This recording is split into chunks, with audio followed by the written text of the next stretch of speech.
iya sayan babanka ka ‘yantar da shi, ka annahu aujadahu sai zama kamar ka samar da rayuwar babanka ne.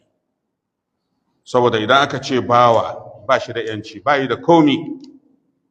Idan aka ce har ka sai babanka ka ‘yanta shi, kamar ka samar da babanka ne da can babu shi. To sai ya zama akwai kamanni da shi ma abin da ya maka. Kama annal aba sababun fi ijadihi, me sababin zuwanka duniya? Babanka, iyayenka. Fahuwa tasabbubun fi ijadin ma'anawi fi muqabalatil ijadi suri. Sai zama abin da ka sayi babanka ka ‘yantar, sai zama kamar yanda babanka ya samar da kai a duniya, haka kai ma ka samar da babanka wato ga ‘yanci na rayuwa, sai zama akwai kamanni.